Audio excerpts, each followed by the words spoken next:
Era un día soleado. Había mucho calor en el patio y el ruido gritaba por todo el colegio.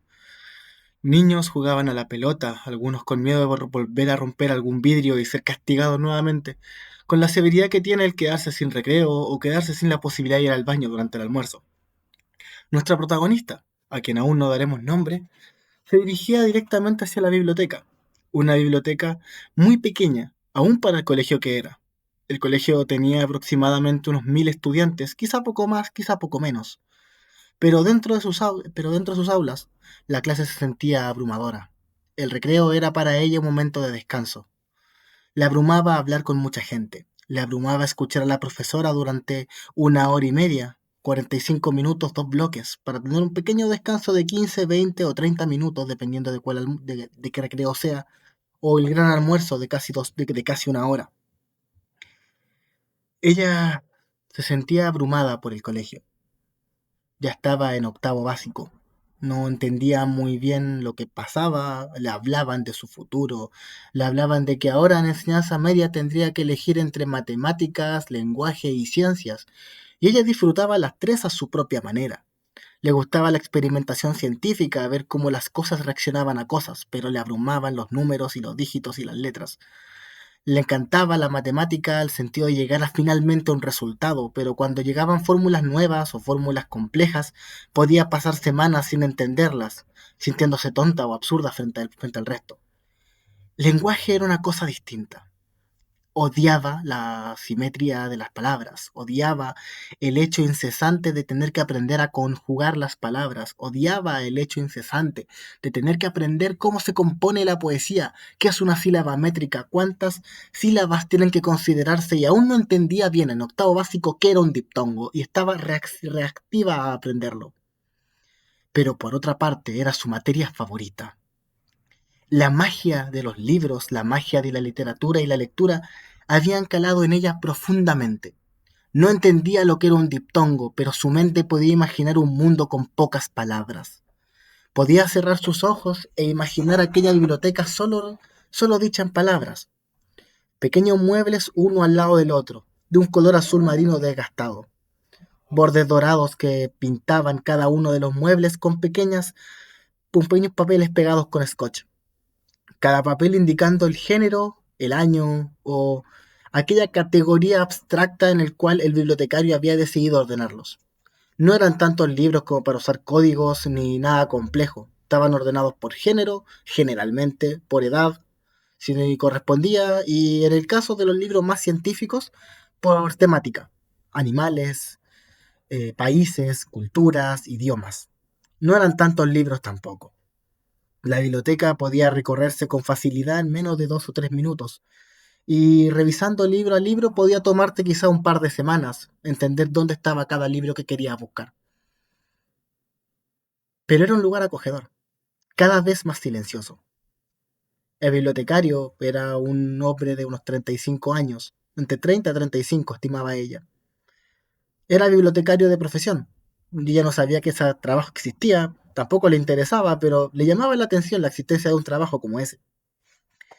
Un hombre que decía públicamente que le encantaría ser escritor. Le había gustado escribir, pero nunca tuvo el talento para poder llevar sus ideas al papel, y podía quedarse semanas frente a una página en blanco sin escribir una sola palabra, ante lo cual decidió ser bibliotecario.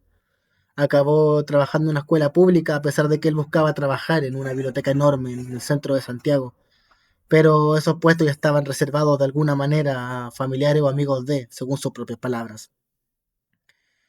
La niña no lo entendía del todo, pero sentía cierto pesimismo hacia el futuro, el mismo pesimismo que veía en aquellos adultos. No la podemos juzgar de una u otra manera. Nuestra historia comienza con ella yendo como otro día martes a la biblioteca. Iba un poco a descansar. Siendo el lugar menos visitado de todo el colegio, era el lugar más silencioso.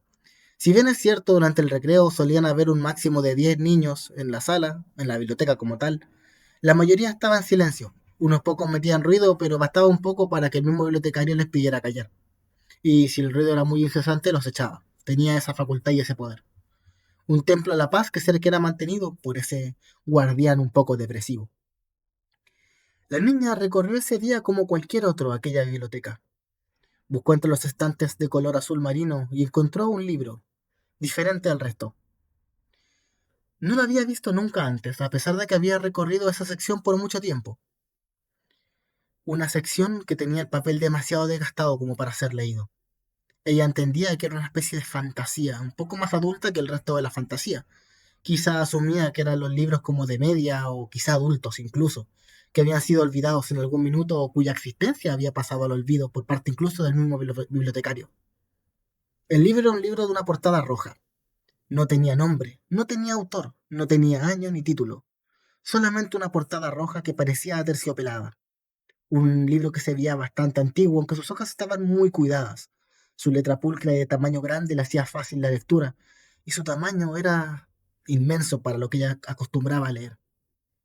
Se llevó el libro a un pequeño pupitre, aislado, con dos paredes a su alrededor y el silencio absoluto de aquel rincón.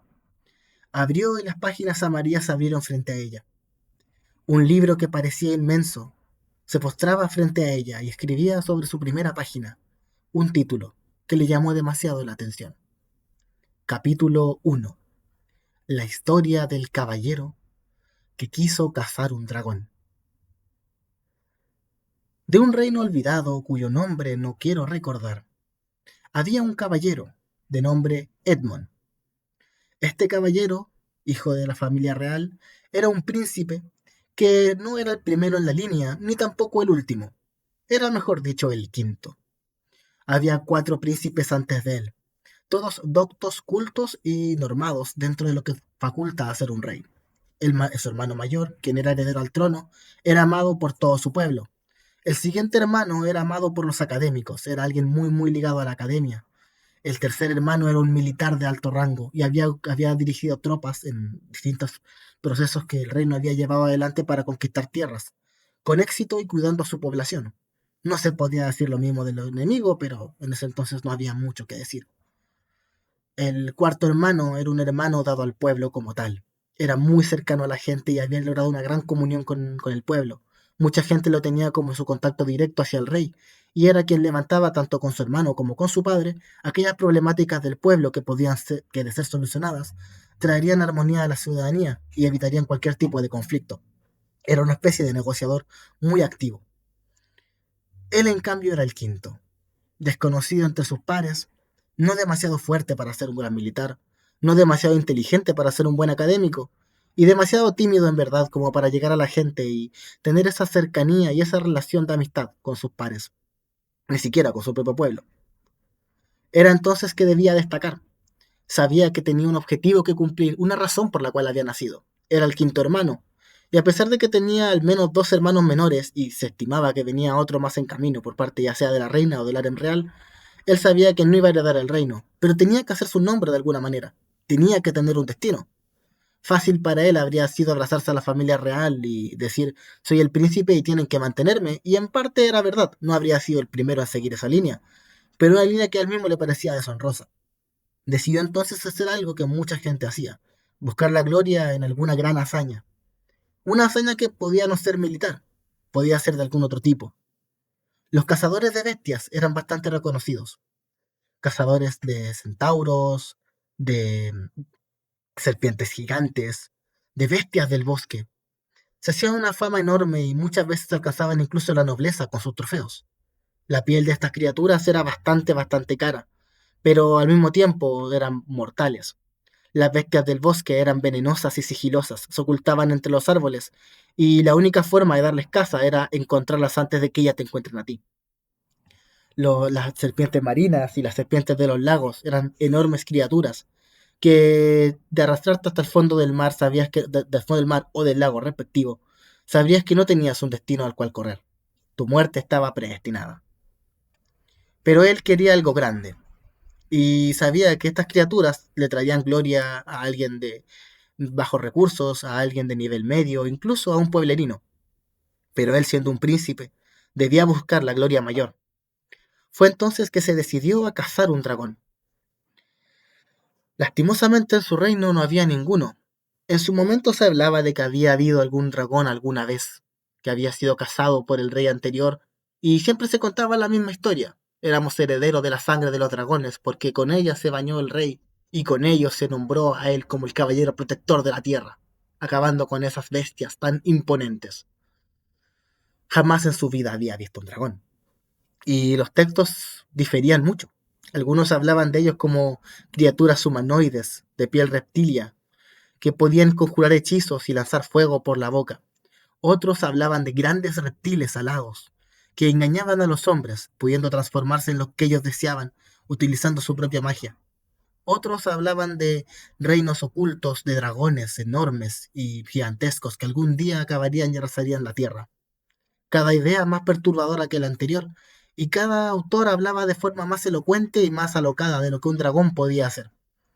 Cierto era que el caballero no tenía forma de prepararse realmente, más allá de unas cuantas pociones, unas cuantas hierbas que le pudieran curar alguna herida y la fe y el amor que podía sentir por su pueblo, por su gente y por su Dios, era la única protección que podía tener.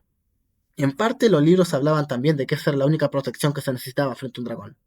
La fe mueve montañas y con la fe puedo acabar con dragones, se dijo a sí mismo. Emprendió su viaje varios meses después de empezar a prepararse. Tomó la decisión, tomó sus cosas y partió. Su familia no le dio mucha importancia. Asumieron que volvería a los pocos días o semanas, luego de no haber encontrado nada, o en el peor de los casos encontraría algo y arrancaría de vuelta. Cierto era que no era conocido por ser el príncipe más valiente, ni tampoco el heredero al trono con más amigos en el poder.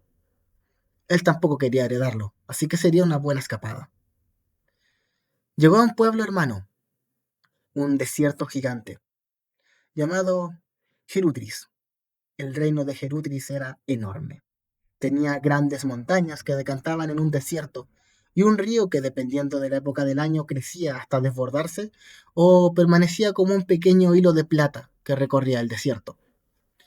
A los costados de este había por un lado una sabana y por otro un bosque, y luego comenzaban otros reinos. Por ende, este reino principalmente vivía del comercio. Sus granjas y sus plantaciones se daban o en los límites del reino o en aquel río, entendiendo cómo éste se desbordaba y entendiendo los tiempos de plantar y cultivar. Recorrió este reino buscando al dragón. No le tomó mucho tiempo. La gente hablaba con orgullo de un ser o una criatura que volaba de pueblo en pueblo. Volaba entre los bosques, entre las montañas, entre los desiertos. Algunos hablaban como que traía calamidades. A veces venía acompañado de tormentas, o lluvias, o granizos. Otras veces hablaban de que traía desolación, el desierto y el hambre, y otros que traía grandeza. A veces apoyaba a la gente, a veces los insultaba. Los rumores eran devastadores y muchos. Encontró libros y textos sobre dragones, más de los que ya había, pero seguían siendo tan ambiguos como todo lo que se había escrito en su reino, solo que un poco más actual, lo que le daba esperanza de encontrarlo. Fue entonces que recorrió hacia las montañas. Según los rumores, era el lugar más frecuente para el dragón y solía visitarlo cada cierto tiempo. Habitó las montañas durante poco más de 3 meses. Se habituó a ellas. A pesar de estar cerca del desierto, las montañas eran muy heladas. Su altitud hacía difícil el respirar, y la baja cantidad de agua que había hacía que las rocas parecieran incluso bebibles. Él aprendió a habituarse en este ambiente. Aprendió a cazar y a moverse. Aprendió a sobrevivir de una forma u otra. Conectó con la gente, no desde la simpatía que tenía su hermano, sino desde la negociación.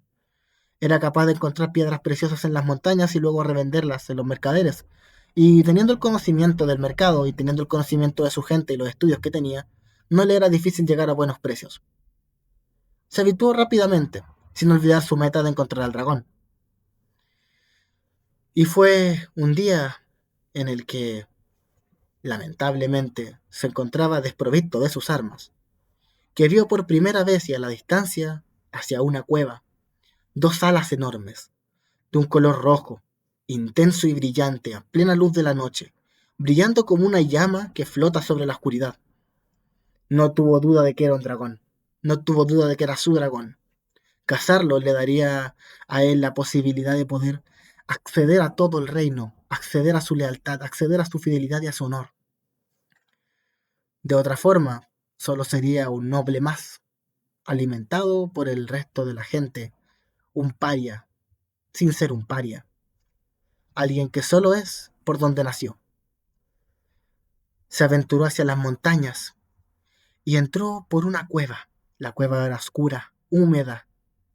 La luz con suerte entraba por detrás de su espalda y una pequeña llama se encendía al fondo de la misma. Habían pasado horas desde que había empezado a caminar. Había tomado sus armas, había tomado su estandarte y llevaba una pequeña cruz en el pecho, invocando a su fe. Justo cuando el caballero se aventuraba a entrar en aquella cueva y penetrar buscando al dragón, sonó el timbre del recreo. Se acabó aquel pequeño espacio, se acabó aquel pequeño tiempo. La niña se levantó, cerró el libro, lo dejó de nuevo en el sitio donde lo había sacado con la esperanza de que nadie lo tomase, y volvió a su salón. Tocaba el lenguaje, seguirían viendo diptongos, seguía odiando los diptongos, no entendía lo que era un diptongo, y estaba cada vez más clara a que jamás lo iba a entender. Fin del capítulo 1.